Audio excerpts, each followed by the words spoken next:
هنعمل مع بعض النهاردة الكحك العيد الناعم الدايب بتاع المحلات بأسهل طريقة وأبسط طريقة.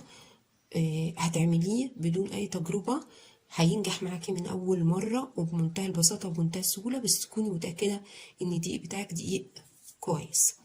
أول حاجة أولا كده بداية أنا هعمل الكحك. بستخدم مادة دهنية زبدة وسمنة. خلاص، والسمنة اللي استخدمتها سمنة عادية خالص، بس بعمل لها معالجة بسيطة كده بدون ما اقولك سمنة بلدي ولا اي شيء. خلاص. هنبتدي اولا نتكلم عن السمنة انا ازاي عملتها بمنتهى البساطة. جبت سمنة اللي هي العادية اللي بتتباع في السوق عندنا. انا بحب سمنة جنة، انا بحب بصراحة سمنة جنة وزبدة جنة، الاتنين بفضلهم في الشغل بتاعي. جبت السمنة بتاعت جنة النص كيلو. ركزوا بقى في اللي هقوله كويس.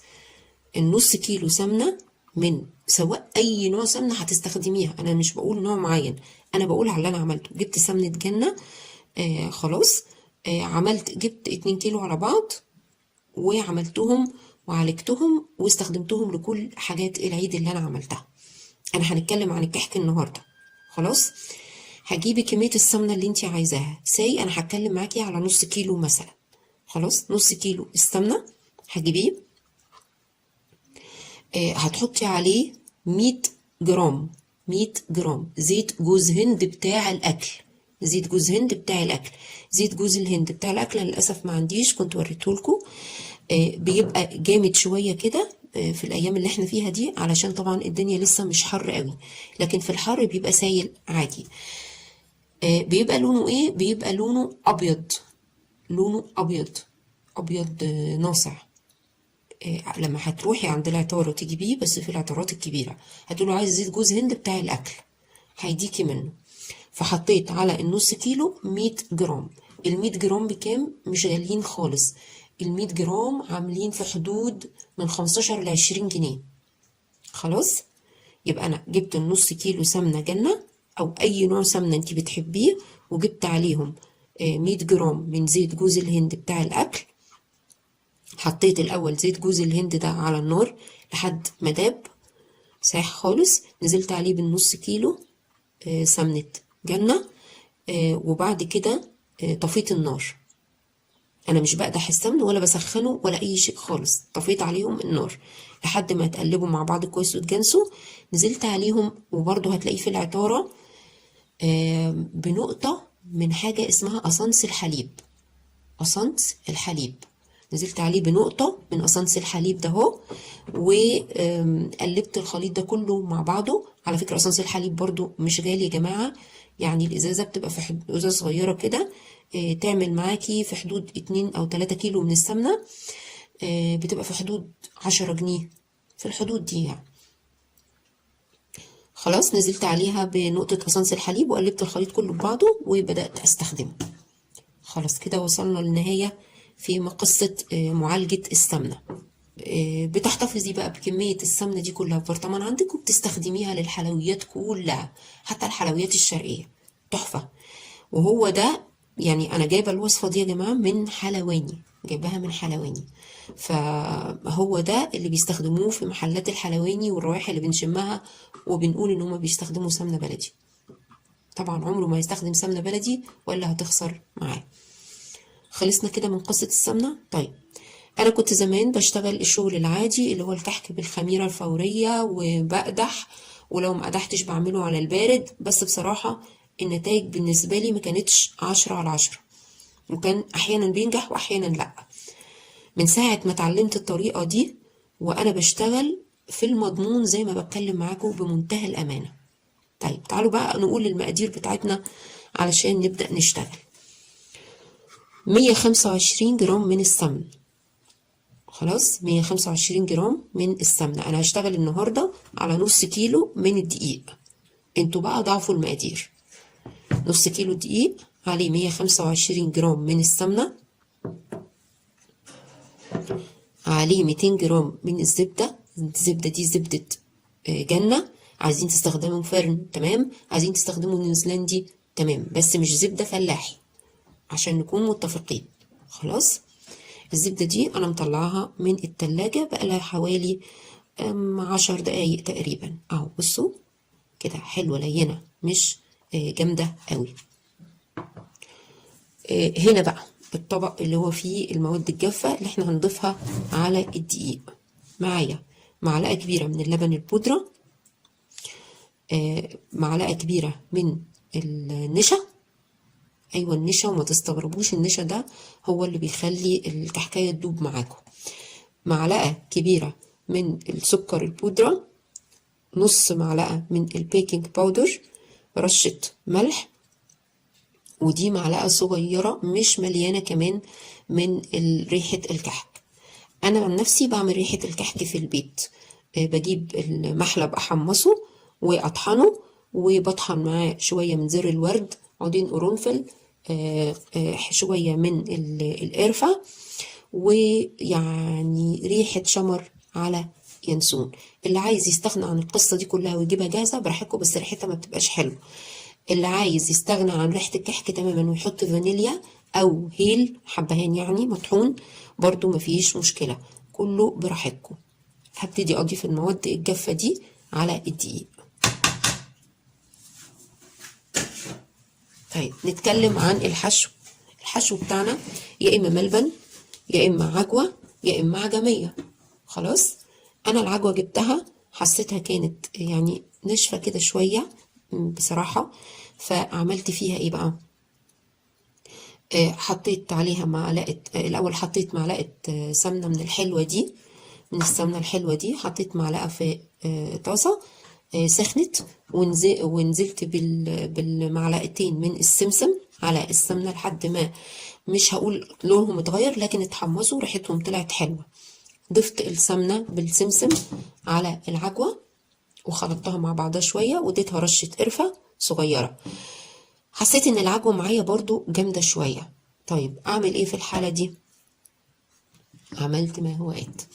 عملت ايه؟ جبت معلقة عسل جلوكوز، معلقة عسل جلوكوز حطيتها على العجوة، وبعدين حطيت عليها نقطة مية، يعني هقول لكم مش نقطة برضو، حوالي معلقة كبيرة او معلقتين كبار من المية، وبدأت اعجنها. بصوا بقى بقت عاملة ازاي، مع انها كانت جامدة ومحجرة اهو، شايفين بالشكل ده.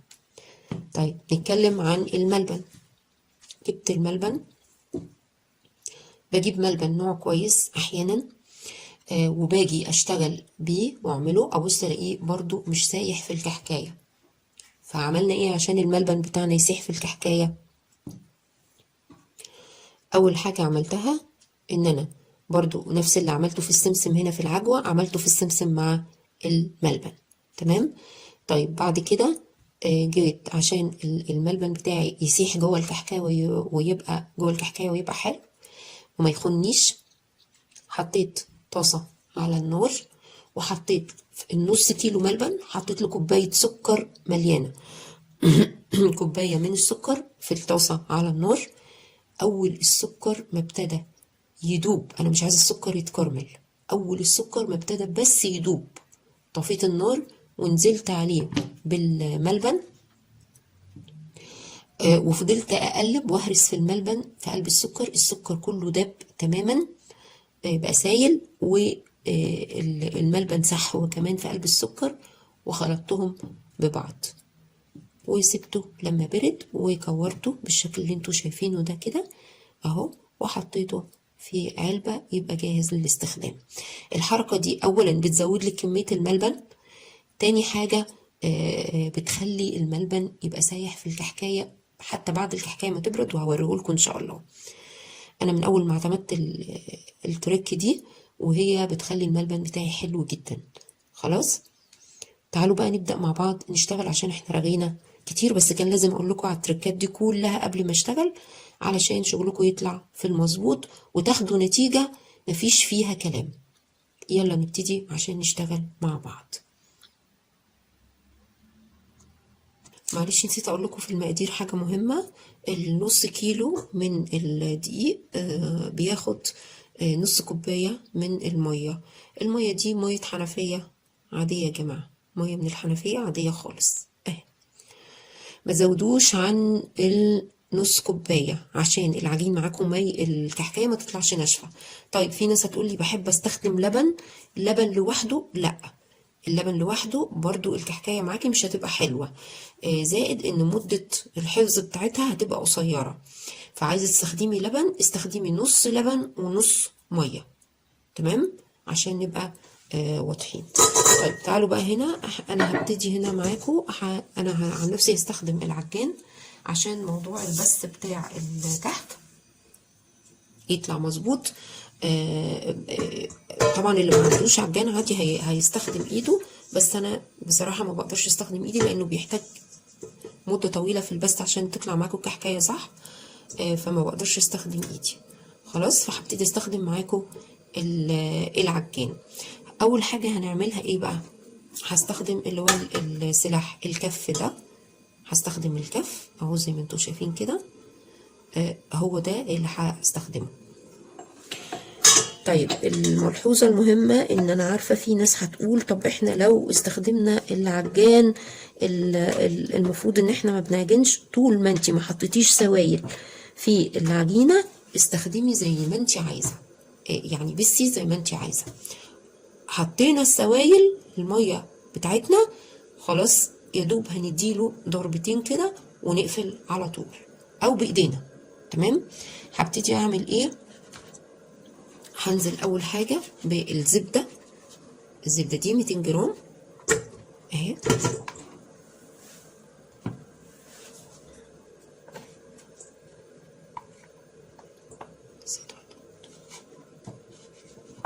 طبعا ممكن تحطي السكر هنا مع الزبده وممكن تحطيه هنا على الدقيق، مفيش مشكله يعني مش هتفرق خالص. خلاص انا حطيته على الدقيق.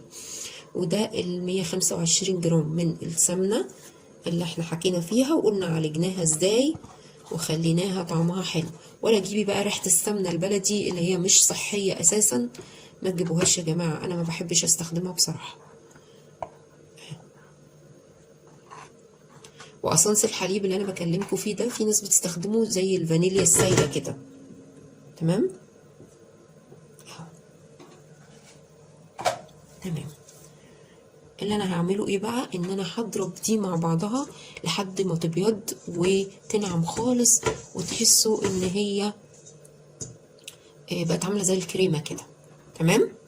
يلا هنشوف مع بعض.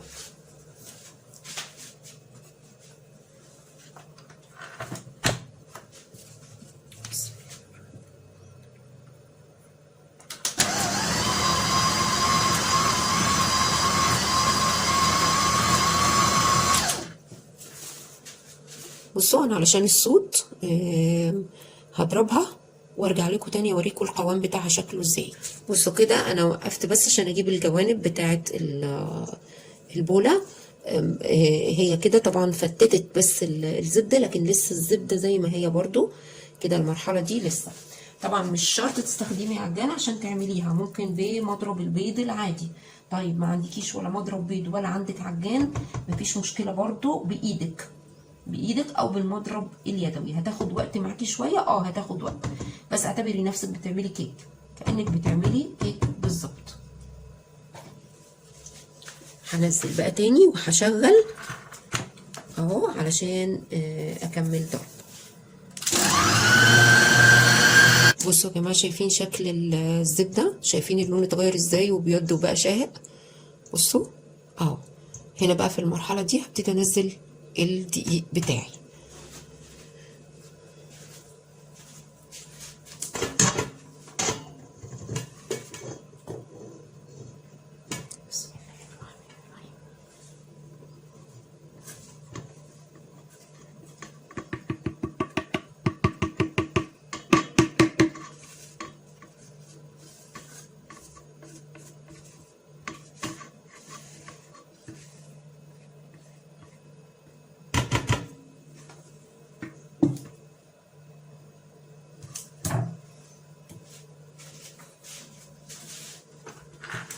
هضرب في البداية على سرعة خفيفة جدا علشان الدقيق ما يعفرش، وبعد كده بزود بقى السرعة لحد ما يتبس كويس جدا معايا. طب ابسه قد ايه؟ يعني في العجان كده مش اقل من 10 دقايق. خلاص. انتي لو بتعمليه على ايدك لحد هنوصل معاه مثلا ممكن ربع ساعة تلت ساعة تقدري تبسي فيه لحد ما تحسي انه بدأ يعجن في ايدك. انا هبص دلوقتي وهوريكي الدرجة اللي توصلي لها ايه. تمام.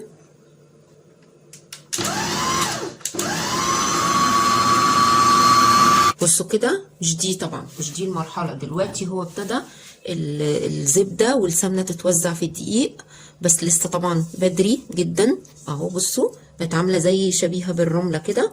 فانا بس بنزل الجوانب وبحب اوريكم كل مرحلة علشان تعرفوا الفرق. بصوا هي لسه لغاية دلوقتي، بصوا عامل زي الرملة كده. مش هي دي خالص المرحلة اللي احنا هنعجن فيها، لسه بدري. هكمل.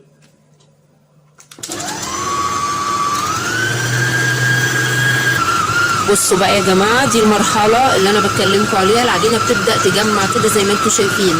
اوقف اهو اوريكم. بصوا العجينه جمعت ازاي، شايفين؟ بصوا انا لسه ما حطيتش اي سوائل. شايفين العجينه جمعت ازاي؟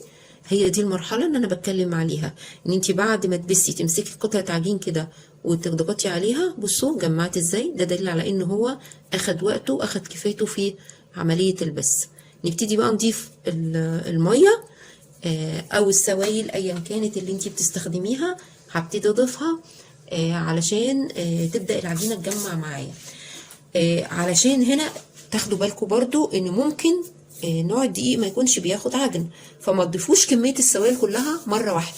يعني ممكن الكميه دي تاخد نص كوبايه ميه وممكن لا، عشان برضو تكونوا عارفين. هبتدي اكمل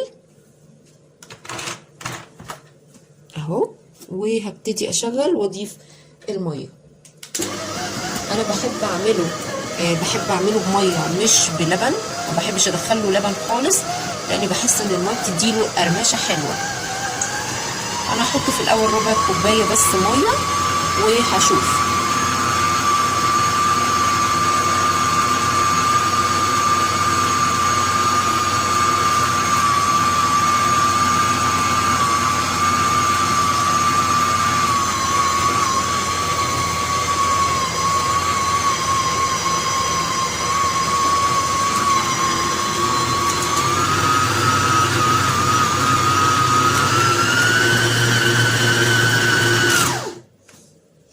ما بضربش كتير يا جماعه. الناس اللي هتستخدم العجان زي كده ما تضربش كتير، والناس اللي هتستخدم ايديها ما تعجنش كتير.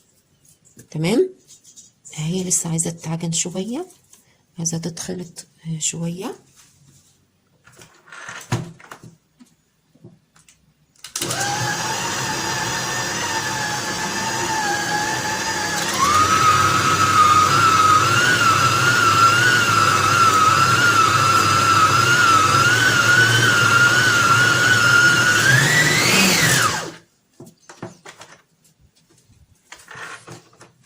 كده خلاص انا خلصت عجن. هشيل بس العجان واجي اوريكم العجينه. بصوا بقى يا جماعه، دي العجينه اهي بعد ما طلعتها من العجان. بصوا العجينه عامله ازاي، بصوا طريه وجميله ازاي، عشان العجينه اخدت وقتها في البس. طب خدت قد ايه؟ خدت ربع كوبايه ميه. ليه؟ لان الدقيق نوع حلو. الدقيق والماده الدهنيه بسيناها كويس مع بعضها. بصوا بقى الاختبار اللي انا هعمله، ان انا بجيب قطعه من العجينه كده اهو وبكورها كده وبضغط عليها. بصوا ما بتشققش، مفيش اي حاجه. يبقى انا كده شغاله صح 100%. الكحك بتاع البيكنج باودر ولا بنسيبه يرتاح ولا بنسيب اي حاجه، كل حاجه بس بنغطيه عشان العجينه معايا ما تنشفش. وهنبدأ نشوف قصة التشكيل. عندي كل حاجة خلاص بقت جاهزة. عندي العجينة وعندي الصينية. أنا عن نفسي بفضل أسوي في صواني ألمونيا، انتوا براحتكم. وعندي الحشوات. ممكن نستخدم حشوة ايه كمان، ممكن نستخدم مكسرات. لو عندك مكسرات ممكن بتخلطيها بمعلقتين 3 من عسل الكنافة اللي احنا بنستعمله. ما عنديش عسل كنافة، ممكن معلقة عسل ابيض، ممكن معلقة عسل جلوكوز، وتحطي معاها شوية من الموارد او مية الزهر وتخلطيها مع بعضها كويس وتستخدميها في الحشوة. طيب عندنا طريقتين للتشكيل بقى والنقش وكده. عندنا اما البصامة دي، والبصامة دي في منها المعدن ده وفي منها البلاستيك، والاتنين شغالين كويس مفيش منهم مشكلة. بس انا عن نفسي ما بفضلش غير كحك المنقاش عشان يشيل معايا سكر، وبصراحة بحس ان هي دي النقشة الصح. والمناقيش، في عندنا مناقيش رفيعة وفي المناقيش دي انا بفضل دي نقشتها بتطلع اوضح. هنشتغل مع بعض بالمنقاش وهنشتغل بالبصامة وهنشوف الاشكال كلها. هعمل لكم كمان شوية مكسرات. اي نوع مكسرات؟ انا عندي سوداني وعاملاه زي الفستق. طبعا الفستق الكداب ده معروف دلوقتي والكل بيعمله. هوريكم دلوقتي انا عامله شويه برضو هنستخدمهم في الحشو. يا جماعه بصوا شكله عامل ازاي اهو. ما تحطوش طبعا عليه عسل كتير، هو يا دوب بس لما يجمع مع بعضه كده خلاص بيبقى كويس جدا في الشغل اهو. تمام. انا حطيت عليه نقطه ميه زهر. وعلى فكره العجوه او الملبن ممكن تحطوا عليها ميه زهر، وممكن تحطوا عليها برضو تحطوا عليهم ميه ورد. ممكن في ناس تحب تحط عليهم ريحه كحك، فكل واحد على حسب ما هو بيحب. هبدا اشتغل بقى. بسم الله الرحمن الرحيم. انا ما بحبش اعمل الكحكايه كبيره، بحب الكحكايه حجمها يكون صغير عشان تستوي كويس وتبقى طعمها حلو. شايفين العجينة عاملة ازاي طرية وحلوة ازاي اهو. هنبتدي بالمكسرات. اي نوع مكسرات عندكم هتعملوه بنفس الطريقة اهو. خلاص. وهقفل عليها بالشكل ده عشان بتاعة المكسرات تبقى يعني شكلها مميز شوية، فهعملها طويلة اهو بالشكل ده كده اهو. اظبطها من فوق ومن تحت كويس كده وهنقشها.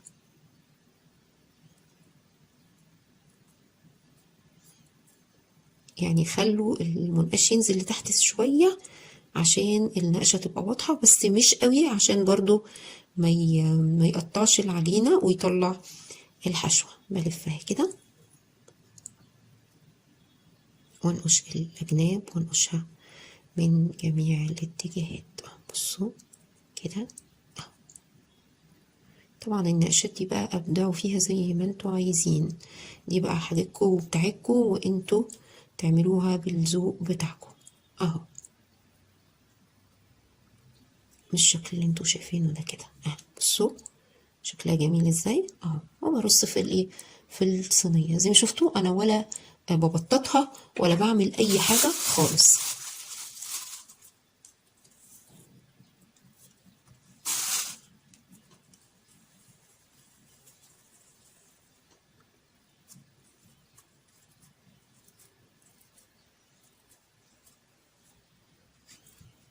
دي الملبن.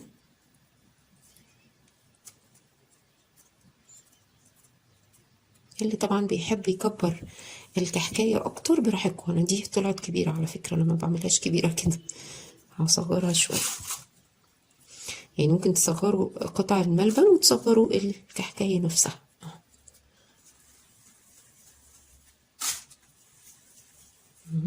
بصوا هضغط بس ضغطه خفيفه خالص كده عشان اعرف انقشها وهساوي الكحكايه كويس.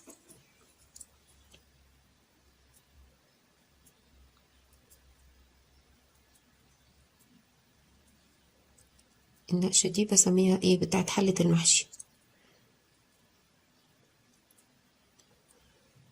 تعمليها طول وعرض وبعدين تمشي على حافة الكحكاية من تحت كلها تتنقش، عشان في ناس بتسيبها ببقى حاسة ان الكحكاية فاضية كده ملهاش شكل. انا بحب امشي على الحافة بتاعت الكحكاية كلها من تحت كده انقشها. بصوا العجينة لو حسيتي انها طرية قوي في ايديكي مضايقاكي في النقش ممكن تحطيها في التلاجة 5 دقايق وتطلعي تشتغلي فيها اهي. دي كحكاية. انا هعمل لكم واحده كده من كل نوع وبعد كده هكمل التشكيل لوحدي وارجع اوريكم الكميه واخبزهم وتشوفوهم.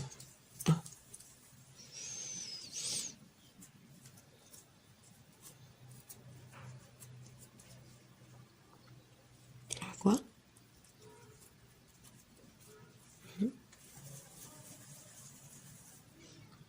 ضغطة خفيفة برضو.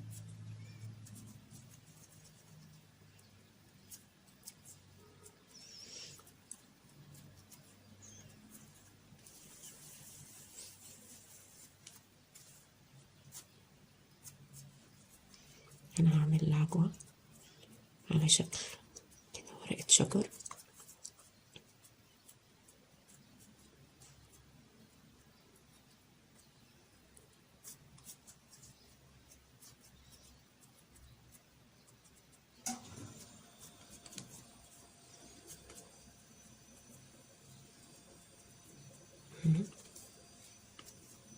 طبعا ما نخليش يبقى من تحت مكشوفة. لو حسينا ان كمية العجوة كبيرة ومحتاجة تحطي قطعة عجين تحت، حطوا لها حتة عجينة عشان تقفل.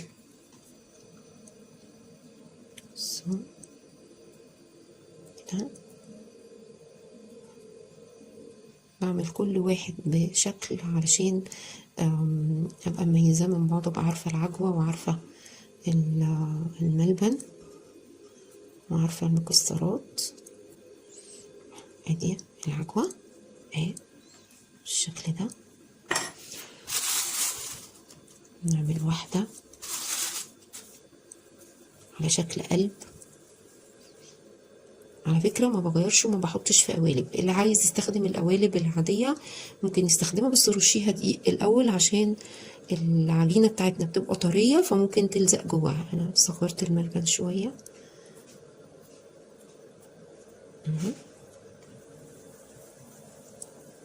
هعملها على شكل قلب، هديها ضغطة خفيفة كده اهو. وهاجي بالمنقاش هعمل كده، هضغط عليها ضغطة من هنا كده اهي بالشكل ده كده اهو. بصوا، وابتدي اديها البوزة بتاعتها كده من تحت، شايفين اهو خدت شكل القلب اهو. تعالوا انا نقشها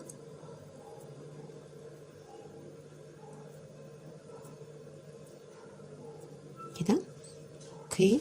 وممكن احط على الجنب ده شوية من المكسرات كنوع من التغيير في الشكل. الشكل ده اهو كده، شايفين يعني انا بديكوا افكار وانتوا بقى عليكم ان انتوا ايه تشكلوا زي ما انتوا عايزين اهو. خلاص طيب، اخر شكل هعمله معاكم اللي هو هيبقى الكحك السادة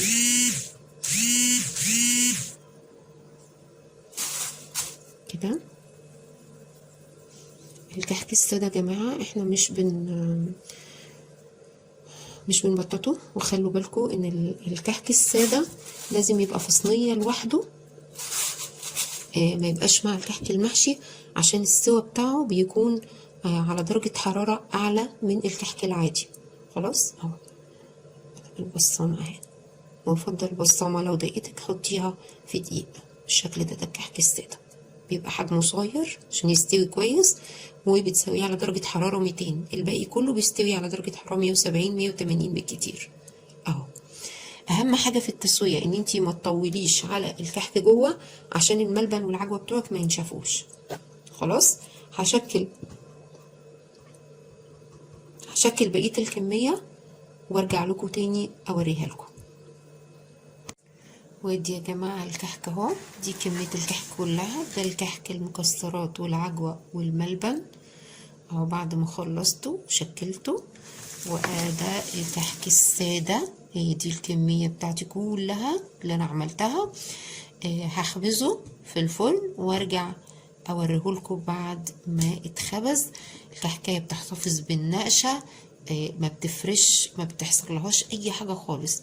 هخبز وارجع اوريهولكم. السادة بيتخبز على 200 عشان كده حطيته في صينية لوحده، والمحشي بنخبزه من 170 ل 180. تمام. بنديله لون ذهبي جميل كده، وما نغيبش عليه في التسوية، ولازم يدخل على فرن سخن علشان الكحكاية لو غابت جوه الحشوة فيها هتنشف مش هتعجبكم. فخلوا بالكم من الملاحظات الصغيرة دي. يلا هروح اخبزه وارجع تاني اوريهولكم. ده كده يا جماعه الكحك بتاعي اهو بعد ما استوى. انا حبيت اوزنه لكم، بصوا مش عارفه واضح ولا ايه. طلع معايا كيلو كامل، كيلو حوالي 100 جرام، كيلو و100 جرام من نص كيلو دقيق اهو. ده الكحك بتاعي زي ما انتوا شايفين اهو بالشكل ده. ده العجوة، ده الملبن، ده المكسرات، وده الكحك السادة. هوريكم قد ايه هو ناعم. طبعا هو لسه سخن جدا.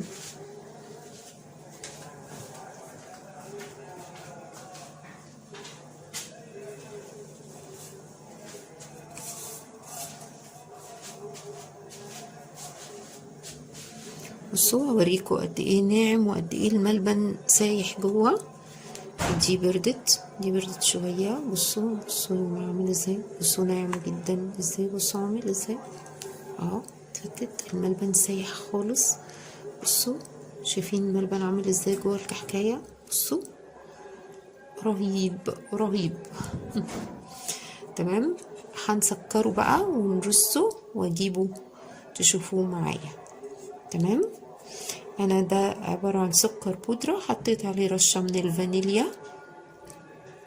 انا بطحن السكر في البيت وبنخله وبنعمه، بنعمه في المطحنة وبنخله، بحط عليه شوية من الفانيليا الباودر وبستخدمه في تسكير الكحك. هسكر الكحك واجي معاكم نقدمه سوا. وادي كحك العيد بتاعنا عملناه بأسهل وأبسط طريقة، وعملنا كيلو كحك وزيادة من نص كيلو من الدقيق بمنتهى البساطة، بمنتهى السهولة، بمنتهى الضمان. مش هندخل في تجارب. أحسن طريقة يا جماعة صدقوني تعملوا بيها الكحك. اديتكم كل التركات بالنسبة للحشوات، واديتكم التركة بتاعت السمنة، وصدقوني مش هتلاقوا حد يقول لكم التركات دي كلها عندي انا بس، بفضل الله طبعا اولا. فجربوا وان شاء الله هيعجبكم. انا متأكدة واثقة انه هيعجبكم جدا، ومش هتشتروا كحك تاني من بره. يلا جربوه، وكل سنة وانتوا طيبين، وربنا يجعله عيد سعيد علينا جميعا يا رب. صحتين وهنا على قلوبكم.